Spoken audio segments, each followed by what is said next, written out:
अस्सलाम वालेकुम। आप सभी का खैर मकदम है आपके अपने YouTube channel SKN Urdu literature पर। आज की वीडियो में हम पढ़ें TAIT टेट और ये चल रही है हमारी सीरीज़ PYQ सीरीज़ चल रही PYQ सीरीज़ चल रही है, जो कि एक वीडियो इसकी पहले मैंने डाल चुकी हुई है, आपने देखा होगा।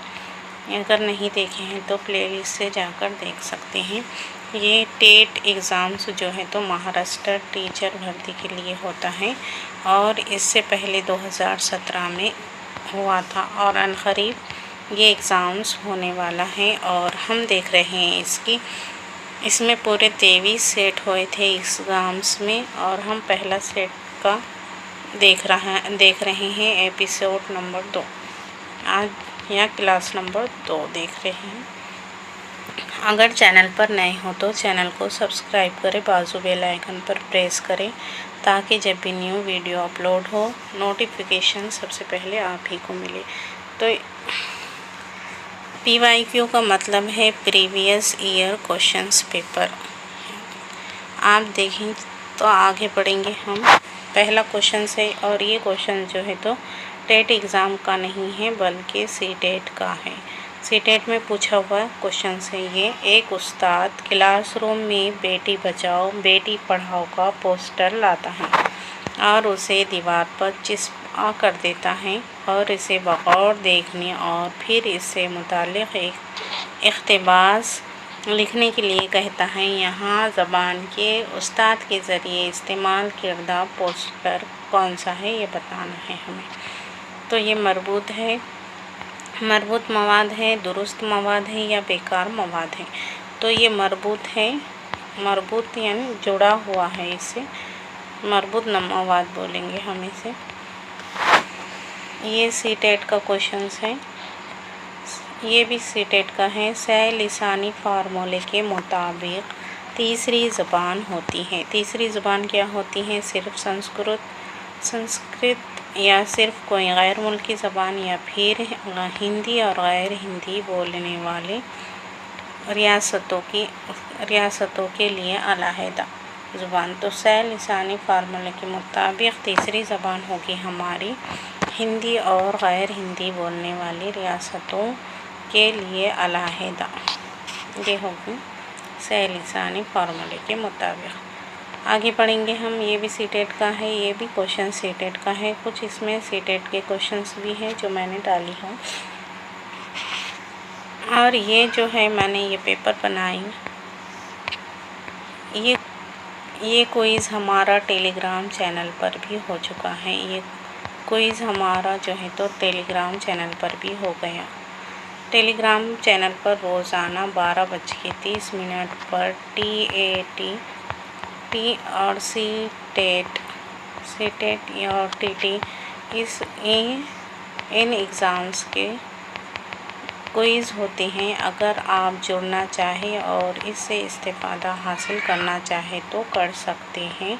लिंक डिस्क्रिप्शंस में है या फिर इसी चैनल के नाम से सर्च कर भी आप ग्रुप में ज्वाइन कर सकते हैं। और ये क्विज़ जो है तो इसे तुम बार बार प्रैक्टिस भी कर सकते हैं। ग्रुप में शेयर कर दिया जाता है जिससे आप कई मरतबा प्रैक्टिस भी आसानी से कर सकते हैं। तो हमारा क्वेश्चन है, हर ज़बान के अपने क़वाइद हैं और ये रियासत की ताबे होते हैं, मरकज़ की ताबे होते हैं या उसूल के। तो ये हर ज़बान के अपने उसूल होते हैं और उसी के ये हैं उनके क़वाइद भी उन उसूलों के ताबे ही होते हैं। जब तलबा मुलाज़िमत के बेहतरीन मौक़े के लिए ज़बान सीखते हैं तो ज़बान सीखने का महर्रिक क्या है, उनका मकसद क्या है ये बताना है। तो ये जब मुलाज़िमत के बेहतरीन मौक़े के लिए मुलाज़िमत के लिए ज़ुबान सीख रहे हैं तो वो सीखने का महर्रिक है ख़ारजी या मुलाज़िमत मरकूज़ या अना मरकूज़। तो ये ख़ारजी महर्रिक है, ख़ारजी यानी बाहरी महर्रिक है। ज़ैली महारत की हैसियत से पेशगोई का ताल्लुक़ है। ये भी CTET का ही सवाल है। ज़ैली महारत की हैसियत से पेशगोई का ताल्लुक़ है। तखलीस नोट करना, मसौदा तैयार करना इसका आंसर होगा। आगे पढ़ेंगे हम। रवानी का मतलब क्या है ये बताना है हमें। रवानी का मतलब, रवानी क़वाइद के उसूलों की साफ वजाहत और इस्तेमाल को बोलेंगे हम रवानी, या जुमलों की दुरुस्त अदायगी को बोलेंगे, या बरजस्तगी के साथ अपने इजहार के लिए बोलना और पढ़ना और लिखना। ये है इसमें से बोलना, इसी में सही तीनों की तीनों हमें नज़र आ रहे हैं सही, लेकिन इसमें जो सबसे अच्छा ऑप्शंस होगा उसे ही चूज़ करना होता है। सीटेट में चारों ऑप्शन जो है तो मिलते जुलते होते हैं और लगभग सेम होते हैं और उनका मतलब भी जो है तो सेम ही होता है, लेकिन हमें जो सबसे अच्छा है उसे ही चूज़ करना होता है। तो यहाँ पर हम तीसरा ऑप्शन करेंगे जो जिसमें बरजस्तगी के साथ अपने इजहार के लिए बोलना, पढ़ना और लिखना। ये टीटी का क्वेश्चंस, टेट का क्वेश्चंस आ गया है। यहाँ से आप टेट के क्वेश्चंस चालू हो गए हैं। कुछ सवालात मैंने सी टेट की भी डाली थी। तो यहाँ पे है ज़हानत की टेस्ट, ज़हानत की पैमाइश का ज़रिया क्या है ये बताना है हमें। किसी के हिसाबी ढांचे की पेचीदगी का मुशाहिदा करना, या तजुर्बे में आने वाली सबसे मुश्किल आमोज़िश का मुशाहिदा करना, जो कुछ सीखा है उन सब की फहरिस्त बनाना। तो इसमें है किसी के हिसाबी ढांचे की पेचीदगी का मुशाहिदा करना, ये होगा intelligence test, measure intelligence by, ये होगा इसका आंसर ये होगा। अब ये है cloud on basically made up of. अब इसमें बताना है, ये टेट का जो एग्ज़ाम्स होता है इसमें तीनों लैंग्वेज में पेपर होता है, सवाल होते हैं तीनों लैंग्वेज में, उर्दू में भी होता है, इंग्लिश में भी और मराठी में भी होता है। ये तीनों लैंग्वेज में आते हैं। मैंने लेकिन क्विज़ बनाने के लिए मैंने सिर्फ ये 2 लैंग्वेज चूज़ की है, इंग्लिश और उर्दू। तो यहाँ पर है क्लाउड किस तरह से बनते हैं, यानी बादल बुनियादी तौर पर बनते हैं। कैसे बनते हैं? पानी की बूंदों से, धूल से या रोशनी से। तो ये बादल आमतौर पर बनते हैं पानी की बूंदों से।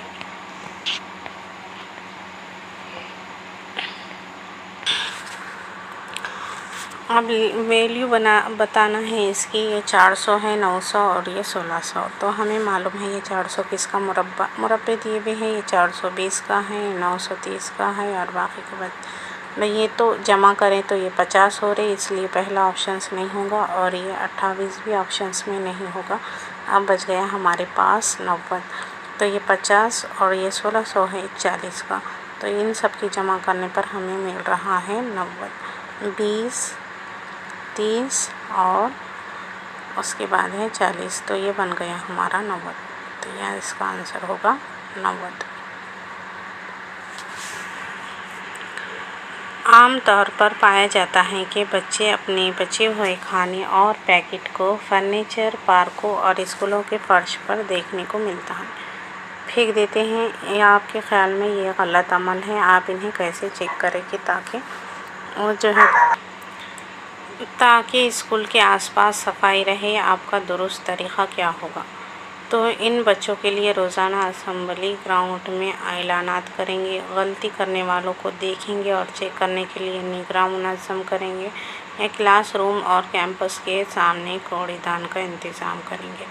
तो ये तो नहीं होता कि रोज़ रोज़ ऐलान नहीं कर सकते। दूसरा है, गलती जो बच्चे कर रहे हैं इनके लिए अलग से निगरान का इंतज़ाम नहीं कर सकते। तो सबसे अच्छा ऑप्शंस ये है कि वहाँ कूड़ेदान का इंतज़ाम करेंगे। तो ये तीसरा ऑप्शन इसका सही होगा। हम मुकेश और सुरेश की उम्र का तनासुब 3:2 है। 12 साल बाद उनकी उम्र का तनासुब 15:11 हो जाता है। तो सुरेश की उम्र क्या होगी? तो सुरेश की उम्र 16 साल होगी, 32 साल होगी या 48 साल होगी? तो सुरेश की उम्र होगी 48 साल, 48। और चाहे तो इंग्लिश में भी क्वेश्चंस पढ़ सकते हैं। असातिज़ा के लिए शुरुआत में नाकामी की सबसे बड़ी अहम वजह उस इलाके में क्या वाक़या होगी, ये बताना है। तो इसमें है उमूमी कल्चर, मौज़ू का पस मंज़र या फिर ज़ाती ताल्लुक़ात। तो इसका ऑप्शंस होगा ज़ाती ताल्लुक़ात, इंटरपर्सनल रिलेशंस। ये ज़ाती ताल्लुक़ात इसका आंसर होगा। अब इसमें बताना है ज़ैल के इक़दार में से मुसलसल बुनियाद पर दोस्ती में पाया जाता है। वैल्यू फाइंड आउट करना है दोस्ती की। फ्रेंडशिप के लिए क्या है, बेसिकली फ्रेंडशिप में क्या पाया जाता है ये देखना है। हमदर्दी, रहम, ईमानदारी और एतमाद, बाहमी अफ़ाहिम व तफ़हीम और शफ़क़त। ये तो चीज़ें देखने को दोस्ती में मिलती हैं। ईमानदारी और एतमाद भी करते हैं, हम अपने दोस्तों पर भरोसा करते हैं, रहम भी करते हैं और बाहमी अफ़ाहिम व तफ़हीम और शफ़क़त भी होती हैं। तो ये सारी चीज़ें जो है तो दोस्ती में होती हैं, इसलिए इसका आंसर होगा ऑल ऑफ द अबव। अब WW स्टैंड फॉर यानी WW वर्ड वर्क विथ है या वाइड वर्क वेब है या वर्ल्ड वाइड वेब है। तो ये इसका आंसर होगा वर्ल्ड वाइड वेब। ये WW का फुल फॉर्म है। इनमें कौन सा शहर यूरोप का है बताना है। आज के ये क्वेश्चंस मैंने टेलीग्राम पर कराई हूँ, यहाँ से ये क्वेश्चंस चालू हो रहे कि इसमें यूरोप का शहर कौन सा है बताना है। Which of the following is a city in Europe. तो इसमें है कौन सा, बर्लिन जो है तो ये यूरोप का एक शहर है। कुछ मेरे ख्याल से ये इसमें पूरे 44-45 शहर है यूरोप में। इंशाल्लाह इसकी लिस्ट टेलीग्राम पर दे दी जाएंगी।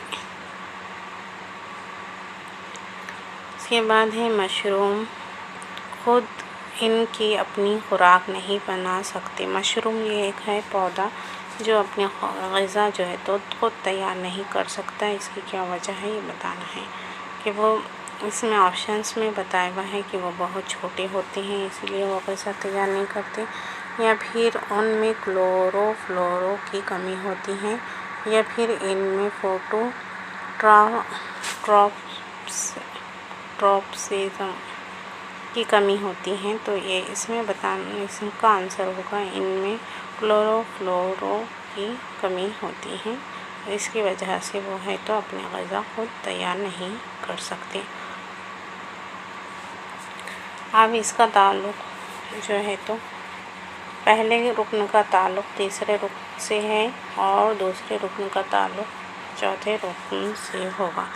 तो इसमें दिया हुआ है 49, 81, 64। ये देखने में हमें बता रहा है कि ये मुरब्बे है, तो ये है 7 का, तो ये 8 का है। इसी तरह ये 9 का होगा, तो यहाँ पर आएगा 10 का।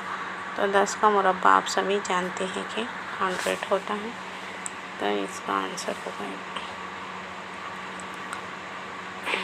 इनके 7 का ताल्लुक़ है 7, 8।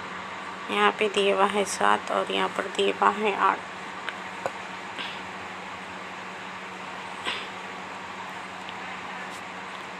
इसी तरह 81 और फिर ये 9 और 10।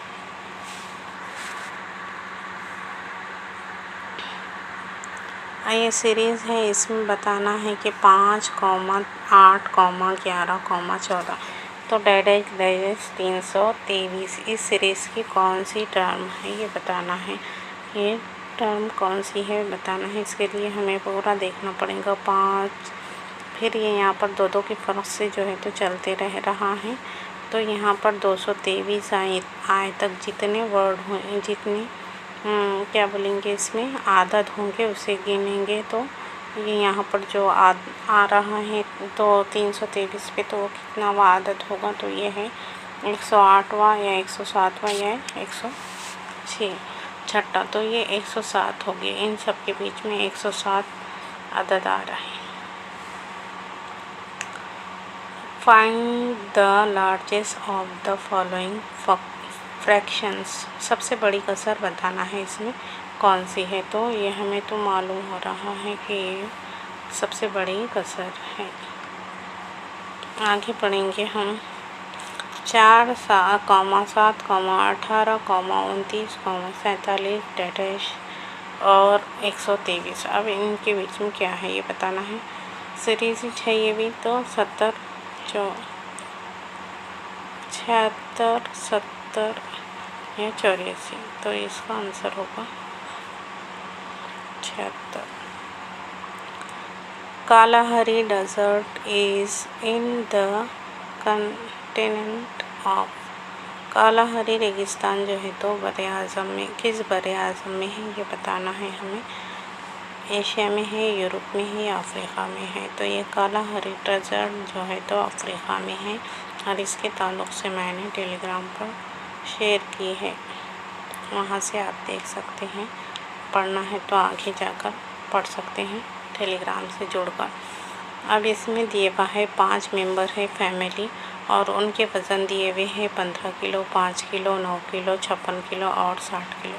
ये सारे वज़न हैं, तो हमें एवरेज बताना है इसका क्या होगा।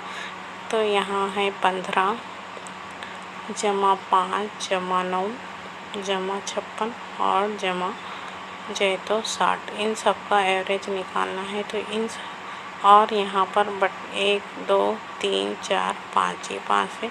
इन सब की जमा कर 5 से इसे डिवाइड करेंगे। इन सब की जमा हो रही हैं 145 कुछ होती जमा इसकी, और फिर इसको डिवाइड कर दिए 5 से, तो हमारा आंसर होता है 29। आप कर देख लें। इस तरह से एवरेज निकाला जाता है। सबकी जमा कर सीधा से जितने आदत दिए हुए हैं उसे तकसीम करने पर एवरेज आ जाता है। कम प्रोटीन वाली खुराक का नतीजा। लो प्रोटीन डाइट रिज़ल्ट इन, तो एनर्जी की कमी होती है, प्रोटीन की वजह से कमज़ोरी होती है या नमो ग्रोथ में कमी होती है, क्या होता है। तो ये सारी चीज़ें, एनर्जी की भी कमी होती है प्रोटीन कम होने से, और कमज़ोरी भी होती है और नमो में भी कमी आती है। ये सारी चीज़ें होती हैं। तो इसका आंसर होगा ऑल ऑफ द अबव। यहाँ पर 2 आदमी और 3 लड़के एक काम को 10 दिन में कर रहे हैं, और उसी तरह 3 आदमी 2 लड़के 8 दिन में करते हैं। तो 2 आदमी और 1 लड़का उस काम को कितने दिन में करेंगे, ये क्वेश्चंस है। 11 दिन में, फिर 12.5 दिन में, या फिर 14 दिन में। तो ये करेंगे 12.5 दिन लगेंगे उसको काम करने के लिए। और ये भारत जो है तो दिल्ली है। India is related to Delhi in the way as Pakistan is related to. तो यहाँ पे बताना है, जैसा दिल्ली राजधानी है भारत और दिल्ली, फिर पाकिस्तान का क्या होगा ये बताना है। तो कराची होगा, इस्लामाबाद है या पेशावर, तो यहाँ पर होगा इस्लामाबाद। एक क्यूब, यहाँ पे ए नहीं है, या एक आएगा, टाइपिंग मिस्टेक हो गई। या एक क्यूब पर 2 मसावी टुकड़े लगाने से कितने टुकड़े हासिल होते, ये बताना है, क्वेश्चंस है। तो इसमें है 2, 3 और 4, तो कितने टुकड़े हासिल होंगे, 3 टुकड़े हमें हासिल होगी। एक के ऊपर 2 मसावी टुकड़े लगाने से हमें 3 टुकड़े हासिल होते हैं। ये सारे आंसर मैं आपसे आंसर के थ्रू ही बता रही हूँ। Find the odd one out, इसमें से अलग जो है तो वो पहचानना है हमें कौन सा है। 3 सेम होंगे, चौथा अलग होगा। ये हैट है, ये कैप है, ये दोनों भी टोपी हैं। अब ये शूज़, ये और ये विग है। ये इसमें क्या होगा, तो ये विग भी एक टोपी ही है एक किस्म की। तो ये तीनों की तीनों जो है तो सेम है, और अलग हो रहा है इसमें शूज़। तो आंसर भी ये होगा। 17 से 30 साल के उम्र ग्रुप के अफराद, जो 17 साल से 30 साल के है उन्हें हम किस ग्रुप में इनफरादी तौर पर जाना जाता है, हम किस ग्रुप में रख। तो ये चलना सीख रहा है नौजवान या फिर नौजवान बालिग। तो ये है 17 से जो 30 साल के हो गए उसे हम यंगर बोलेंगे, यो नौजवान बालिग बोलेंगे नहीं। ये यहाँ पर दिखता कि नहीं कि ये क्वेश्चंस हैं। थोड़ा सा जूम कर लेंगे इसको, इसमें फिर भी नज़र नहीं आ रहा, इसको स्किप कर लेते, बाद में देखेंगे। इसका आंसर देख लिया, मगरिब है।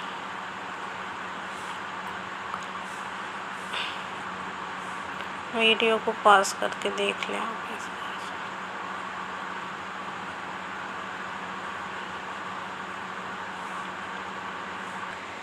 मुख्तलिफ अलामत का मजमुआ और तामुल एक शख्सियत की तामीर करता है जो हर एक में मुनफर्द होता है सिवाय एक के। यानी हर एक में होगा, जैसा ये है कार्डिनल, अजीम, सेंट्रल, मरकज़ी, और ये सेकेंडरी, और ये है तीसरे दर्जे का। तो इसका आंसर होगा तीसरे दर्जे का। हावड़ा स्टेशंस कितने आए कहाँ है ये बताना है कि हावड़ा स्टेशन कहाँ है ये बताना है हमें। ये एक सिटी भी है और ये है कोलकाता में, गांधीनगर में या फिर अंडमान में। तो ये सिटी भी एक है और ये ब्रिज भी है। तो ये है कोलकाता में। इसके ताल्लुक़ से मैंने ग्रुप में डाली है और वहाँ से भी पढ़ सकते हैं। अब ये maximum number of square in the given figures. इसमें स्क्वायर बताना है, मुरब्बे बताना है कि इसमें ज़्यादा से ज़्यादा कितने बन सकते हैं, तादाद है इस मुरब्बे की। तो इसे हम 1 2 3, ये 3 3 6 3 3 9, ये तो 9 हो गए। फिर इसी तरह यहाँ पर चेंज करेंगे, यहाँ पर 1 15, यहाँ सॉरी से कट कर देंगे। ये 9, ये 10 होगा, फिर ये 11, इसी तरह ये 12, फिर ये 13, और सबसे बड़ा एक जो हो रहा वो 14। तो इसमें पूरे कुल 14 बन रही है। जैसे 1 2 3 4 5 6 7 8 9, ये 9 हो गए, डॉट वाले 9 हो गए। फिर बाद में इसे हम यहाँ पर 1 बना रहे तो ये बन गया 9 10, इसे ऐसा बना रहे तो ये 11, और इसे ऐसा बनाएंगे तो ये 12, और ये इसे ऐसा बनाएंगे तो 13, और पूरा 1 बनाएंगे, पूरा 1, तो ये हो गया 14। तो इसका आंसर होगा 14। सांची स्तूप की यादगार में एक मकबरा है। सांची स्तूप के इसमें मकबरा है तो वो किस धर्म से ताल्लुक़ रखता है ये बताना है। हिंदू मत, बुद्ध मत या फिर जैन मत, या फिर इनमें से कोई नहीं। तो ये है बुद्ध मत, बुद्ध मत है इसमें। इसका आंसर होगा बुद्ध मत। और इसे भी छोड़ना है, सॉल्व करना है। इसे सॉल्व करने का और फिर बाद में बोर्ड मार्क रूल्स के ज़रिए इसे आसानी से सॉल्व किया जा सकता है। इसी का आंसर होगा 2। आप देख लें और सुकून से बैठ के इसे सॉल्व करें। ये भी नज़र आता ही नहीं क्या। ज़्यादा बड़े क्वेश्चंस हैं जो टेलीग्राम पे ज़्यादा बड़े क्वेश्चंस नहीं बना सकते अपन, इसलिए ये टाइप नहीं की थी मैंने। और यहाँ पर भी ज़रा बिल्कुल नज़र नहीं आ रहा, बहुत ज़्यादा जूम कर देना पड़ रहा है इसको। तो इसे आप स्किप कर आप अपने तौर पर देख सकते हैं। तो ये थे हमारे आज के कुछ क्वेश्चंस। उम्मीद करती हूँ कि आपको इससे हेल्प मिलेगी और आपको पसंद आए होंगे। अगर वीडियो अच्छे लगे तो वीडियो को लाइक करें, शेयर करें, कमेंट करें, ताकि दूसरे लोगों को भी इससे फ़ायदा हासिल हो। दूसरे लोग भी इससे इस्तेफ़ादा हासिल कर सके जो और अपनी जो है तो सेहत पक्की कर सके। यहाँ से बहुत सारे मवाद हमें आसानी से मिल जाता है। PYQ डिक्टो रिपीट होते हैं एग्ज़ाम्स में, इसके लिए भी PYQ करना बहुत ज़रूरी है। तो आज फिर मिलेंगे अगली वीडियो अगले एपिसोड के साथ। तब तक के लिए खुदा हाफिज़।